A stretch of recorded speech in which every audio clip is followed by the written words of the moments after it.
be up here again speaking. It has been a month. Not because, you know, I injured my leg, but simply because we had some fabulous speakers that I wanted to share with you. And I think that everybody was completely pleased by the selection of speakers. Yes. Here with us, and we had Reverend Janine Burns from Long Island. So now you got me. So we're going back to July, the very first week in July, where I asked you to take a little assessment. Let's see if we can even remember this. To where you are with fully experiencing life and fully experiencing a pathway to God's plenty, a journey of the joy living from Spirit's purpose as you, and a course of conscious creation, where we are in those three areas. And that's what I'm going to be focusing on. And I'm going to take this theme into August, because I really like it a lot. You'll know why at the end. Now remember, we're going to do a little self-assessment. We did it the very first week in July. We're going to redo it again very quick for you. And it's not to instill guilt or a feeling bad about ourselves. We don't do that. We're all about empowering ourselves to be our fullest. But rather, it's to take an honest look at where we are right now in life, and how we might shift and move a little more expansively into experiencing what we desire. So, free from any guilt, shame, or personal pressure. Are you ready to take this little assessment? Oh, sure. Oh, so good. Let's rock it. That's why I love everyone in this community. So let's take our personal assessment, and this is for you to do in your head. And you're going to rate yourself between 1 and 5, 1 being the lowest, 5 the highest. So the first assessment for you to know is the pathway of your life one of struggle? That will be a 1. Or is it clearly an ongoing, regular, consistent experience of God's plentiful universe? That would be a 5. Or is it somewhere in between? So you can give yourself, this is information for you. Assessment number 2, is your journey through life unsatisfying? That's a 1. Or is it filled with joy and meaning as you live from Spirit's purpose as you, through you, and from you? That'd be a 5. Assessment number 3, do you feel like you are on a course to nowhere? Now we know that's going to be a 1, right? Or are you working in harmony with the universal law, with the universal good that is always there for you? That would, of course, be a 5. Now you might be somewhere in between. 1, you might be on that course to nowhere, and 5 is consciously creating. I don't know about you, but I love to consciously create, and we all have that power. Each and every one of us through these teachings. We know that we do. So our intention for this whole series is to move at least 1 notch up the scale. So we're in a 3, we want to move up to a 4. We want to keep moving up, because that's what life is about. It's about expanding our good. Spirit is always expanding itself. That's what it does. It becomes more of itself. And so we're living in alignment with Spirit when we start expanding ourselves, our thoughts, our whole intentions, our whole way of living life. Then we're living life on purpose. That's what we want to do. And so we can become more fully experienced. This is what we experience. The pathway of God's plenty, a journey of joy, living from Spirit's purpose as you, and a course of conscious creation. Can't say that enough. And as I said last time, our time together this month has been inspired by 2 books. One, my absolute favorite. They were supposed to be at the bookstore, but they're not. They will be there next week, promise. Because you're going to need Wallace Wattles' The Science of Getting Rich, which is, I've been using that in classes for 12 years. And it's phenomenal. It's an absolutely fantastic book. And May McCarthy's The Path to Wealth, 7 Spiritual Steps for Financial Abundance. And so despite the titles of these books, or even their focus, our time together each week is not just about financial wealth. It includes that, yes. But this month it's really about creating a life that we really love living, that's abundance, a life in harmony with our divine nature and on purpose, and a life lived by design, not default. Yes, I just love that. We live our lives by design, or if we don't consciously create, we're going to live by default. We had a whole talk on that last month. So last time we established the need to create a working partnership, a true ongoing relationship with our CSO. Remember that? Anyone? Yeah. What does it mean?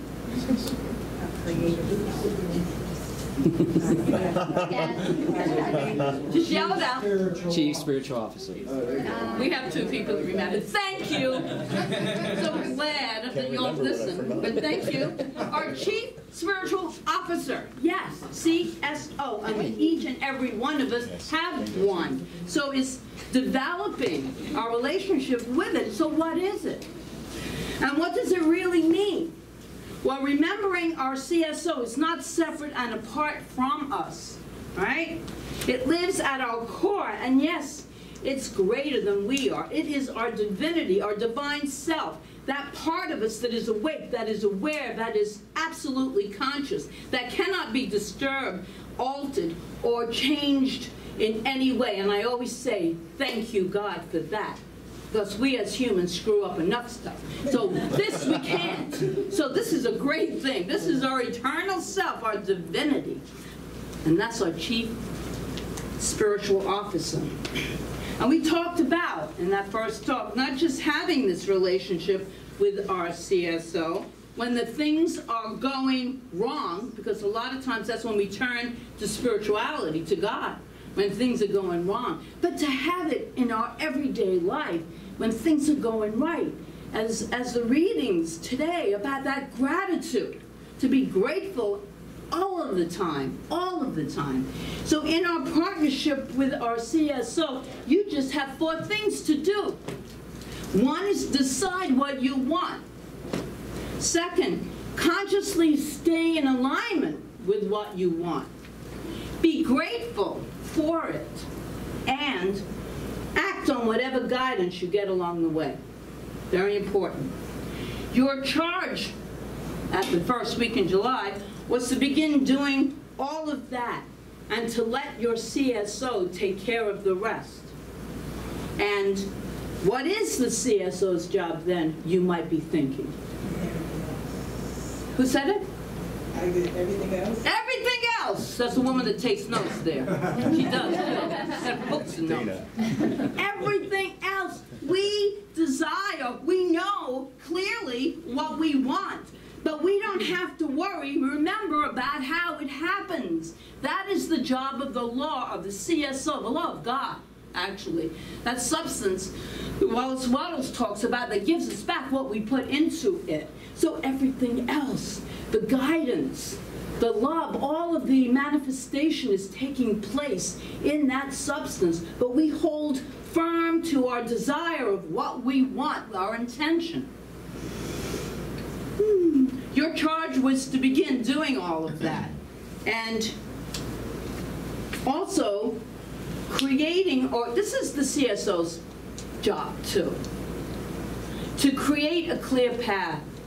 Bring you opportunities, resources, people to support the good that you've defined, and providing you with the guidance of your next step.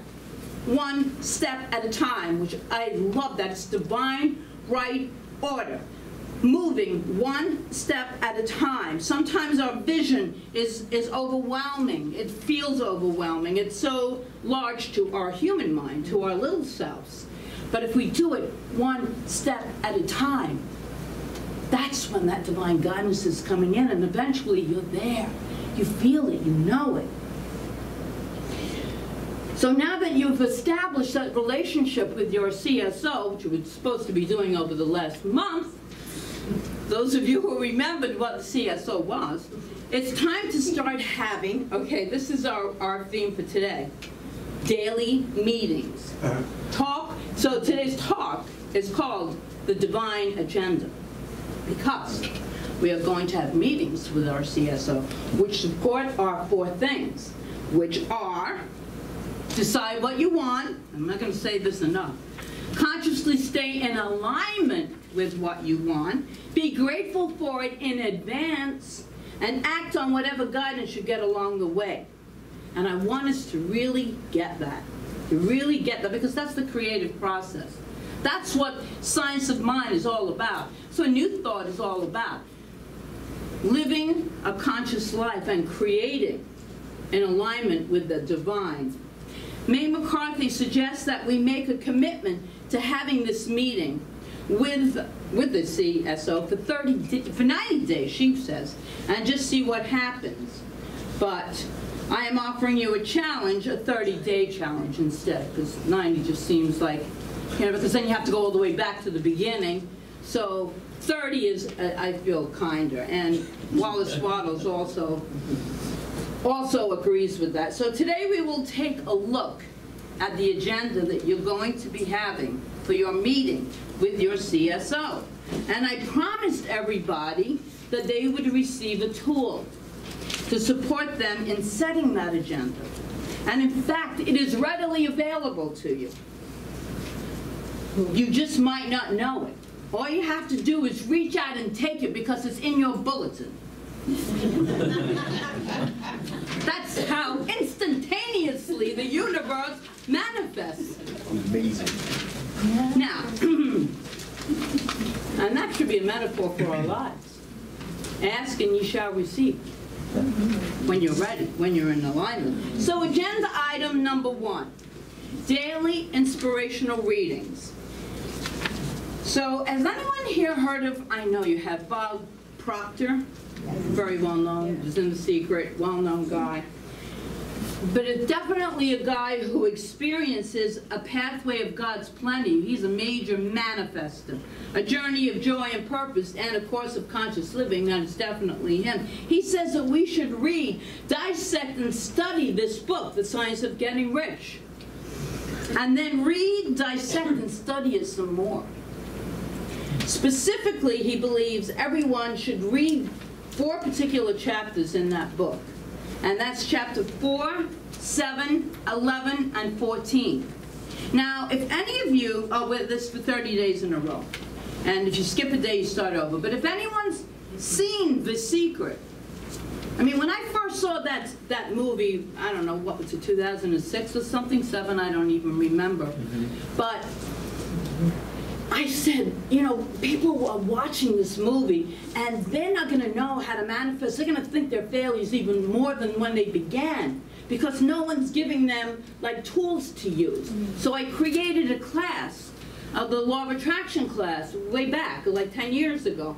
And this is the book that Rhonda Burns, that woke her up. The Science of Getting Rich by Wallace Wattles. This was her book. She read this book. It woke her up to a way of creating, and then she just continued to study. So this is a really powerful, it's a little book. We were supposed to have a ton of them back there, but someone forgot to order them. But we will have them next week, that's for sure. And you can, a lot of you, raise your hand if you have the book already. Yeah. See, a lot of you have this book, because I use it in different classes. And if not, you know, I'll get it for us next week, and you can start then. So, right in chapter 1, Wattles does a beautiful job of examining why we should desire to be rich. Why we should desire to be rich. I love that word, rich. I want to get in touch with that word, though, for a moment. And sometimes people are uncomfortable in a spiritual center, at least, if that word rich comes up. Money, lots of good money. One time I had a talk here. I know someone remembers, and I just pulled out a whole bunch of money for a fact. Because if you are not comfortable with money, you will never manifest it. But anyway, take a breath if you are uncomfortable with the word rich, and we'll move on with it. It's okay, because chapter 1 in Wallace Wattles' book will be particularly beneficial for you. And so here's a little preview of it. He says this in his book: every person naturally wants to become all that they are capable of becoming. The desire to realize innate possibilities is inherent in human nature. We cannot help wanting to be all that we can be. Success in life is becoming what you want to be. And you can render to God and humanity no greater service than to make the most of yourself. This is still him. He then shares how important it is to have access to enough abundance so that we can do just that. And I love the idea the money is simply a symbol. It's an innate object. It's all that we put on it, but by all of our emotions that we cast upon it, project upon it. But with money, think about how wonderful this is. You get to go where you want to go. You get to do what you want to do. This is what money's good for. You get to be who you want to be, although I don't think money necessarily does that, but it sure helps. It just enriches life. Money is good. Give. You can then give what you want to give. It's a flow. Energy, money is energy. So there is a flow. And that's why it is so important. We just finished our Prosperity Plus 2 class to tithe, to give back. You give back and comes back. It's the flow. It's the law of circulation. So our daily meeting with our CSO, which will begin tomorrow if you choose, or next week if you don't have the book, to engage in this powerful 30-day practice is to read from the Science of Mind, Getting Rich book according to the schedule. Here's a little schedule is right here. Okay, so you have this little schedule. I'll have to have more for next week. So this tells you exactly how you can have this practice to put aside some time in the morning and follow this with the book. That's what you're going to need. So you're going to read from the Science of Getting Rich for about 10 minutes on those chapters. Agenda item number 2. This is on our meeting. We're having a meeting, remember, with our Chief Spiritual Officer. So we're in the meeting. And so we have agenda item number 2. Write a letter of gratitude.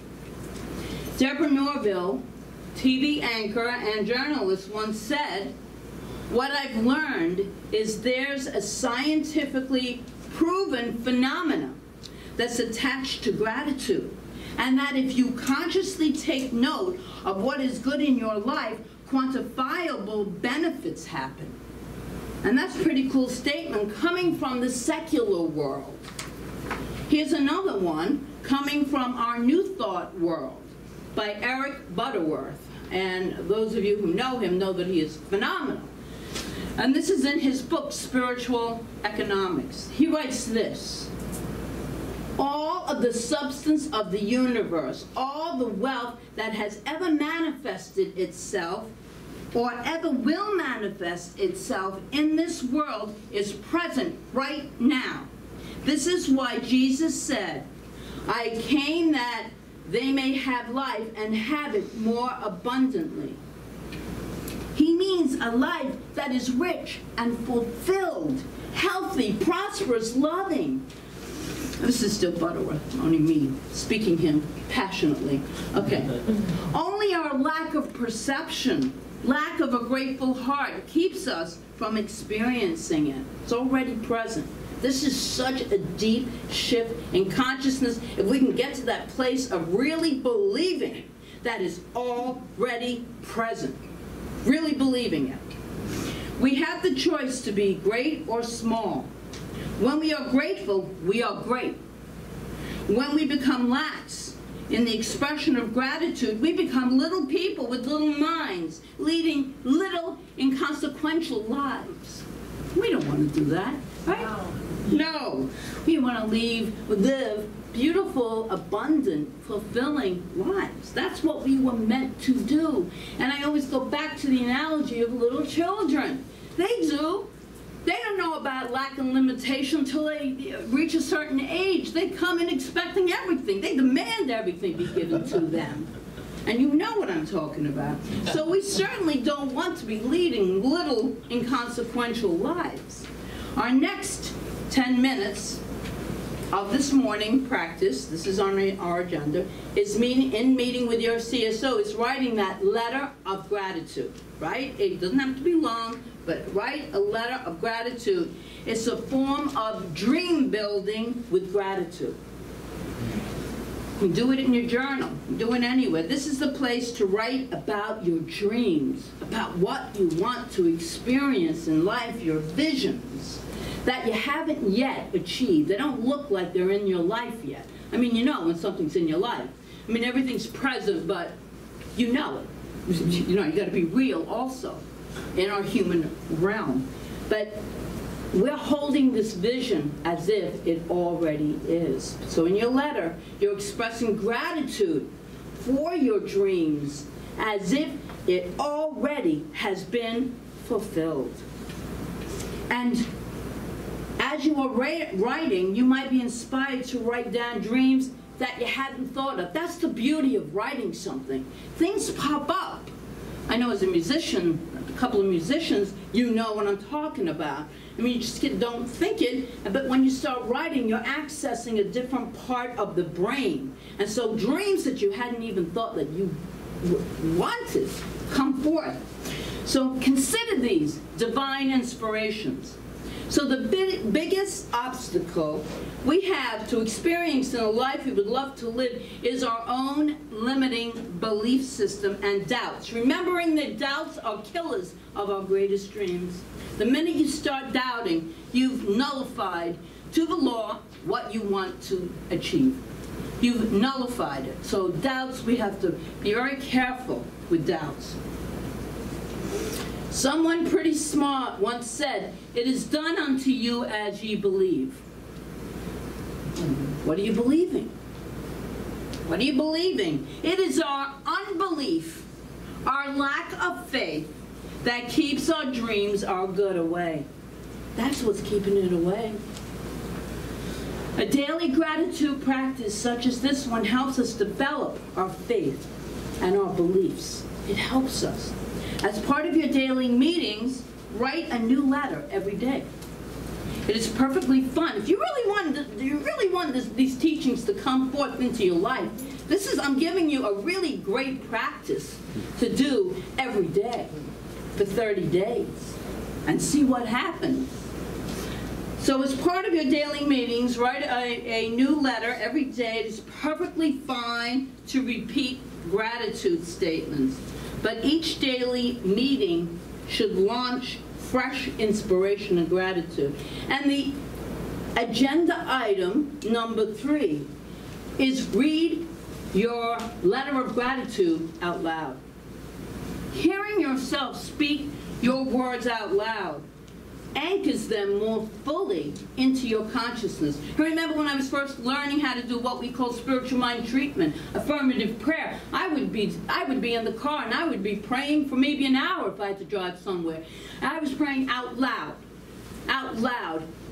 The thoughts cannot seem to get in my way. You know those thoughts that come up if you're quietly doing something when you're speaking it out loud. So it's really important and key, because we're adding emotion. We are informing our subconscious that we believe the words are true. So reading it out loud about the transformation makes you a magnet for your desires. Your vibration and energy elevate to equal that of what you desire. If you remember, I know this is going to be a long kind of talk, so I hope you're okay with this, because I'm into it. I am. I'm really into it. I'm really feeling it. I'm really digging it. Okay, so we're energy beings, and as energy beings, we vibrate anyway. So if we're vibrating down here, we are attracting experiences that are going to match our vibration.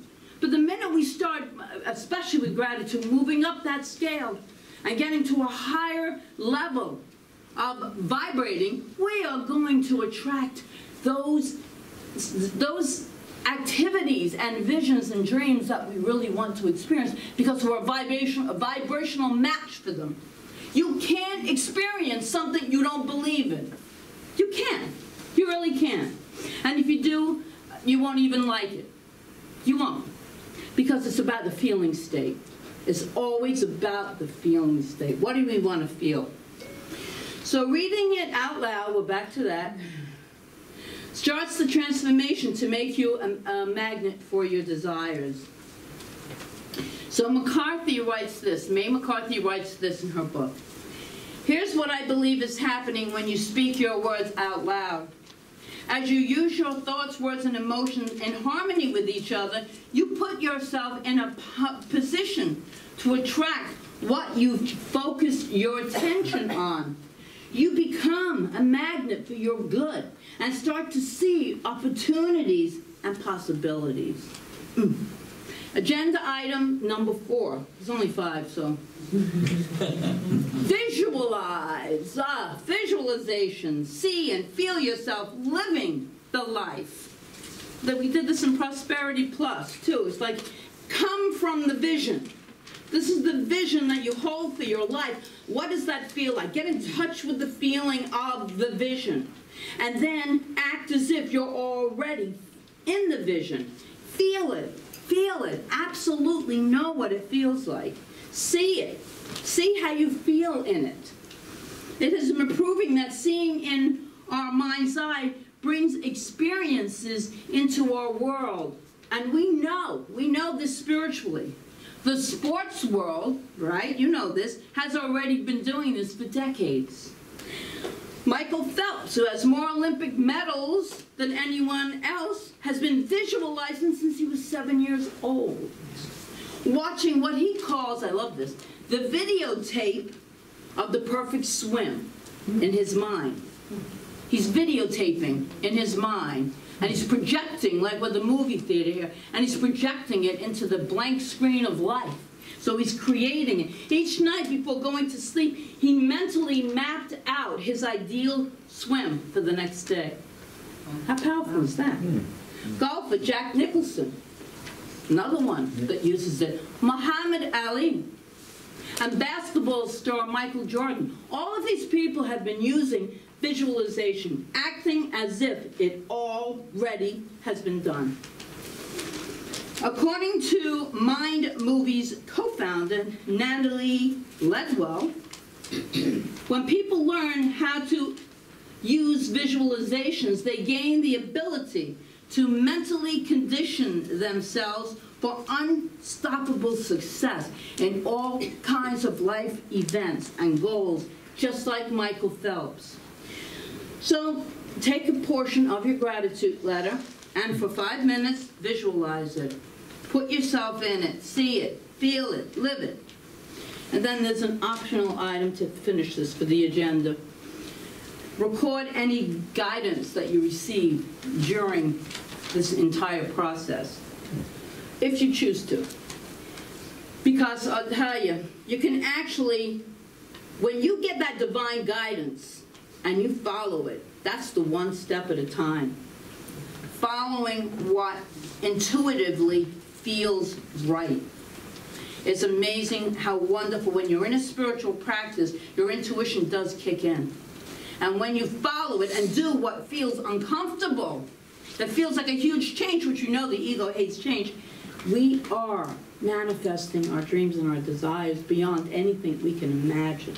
So that's like a byproduct of the other spiritual practices. So with that, with all of that I've said, this meeting then is adjourned. So that's your meeting with your CSO. I'm not finished though. You don't have to clap on that. I'm not done. That's funny. Almost. So this has been pretty heady. A lot of information today. And always you want to have an experience of the divine. So I'm going to let us do that. So I'd like us to have a mini meeting right now. Just us, just amongst ourselves, to get in the right track, the right frame. So let's start with this brief passage from the Science of Getting Rich. And so if you would like to close your eyes as I read these words and let them fill you, please feel comfortable to do so. Gratitude alone can keep you looking forward to all. Wait, let me start this again. Gratitude alone can keep you looking toward the all and prevent you from falling into the error of thinking of the supply as limited. There is a law of gratitude, and it is absolutely necessary that you should observe the law if you are to get the results you seek. The grateful outreaching of your mind in thankful praise to the Supreme is a liberation or expenditure of force. It cannot fail to reach that to which it is addressed, and the reaction is an instantaneous movement toward you. This is Wallace Wattles. Draw nigh unto God, and God will draw nigh unto you. That is a statement of psychological truth. Draw nigh unto God, and God will draw nigh unto you. So let's just do that right now by identifying a desire that we have and being grateful for it. So it's already, I'm grateful for this perfect job. I'm grateful for financial freedom, health, peace, joy, whatever it is, love, ideas, opportunities, relationships, whatever is important to you. Be grateful for qualities that you want to express toward others. Love, blessings, forgiveness, appreciation for everyone as links in your chain of good. See God in them. See God in them. Grateful for this amazing, renewed, and deep relationship that you now have with the divine. And grateful for the new or renewed, deepened trust in the CSO to do its part. And now, take 30 seconds just to speak, if you're comfortable, out loud, all at once, the part of what you were just experiencing internally. So, what is it that you are grateful for? Just everybody all at once. It's only 10 seconds.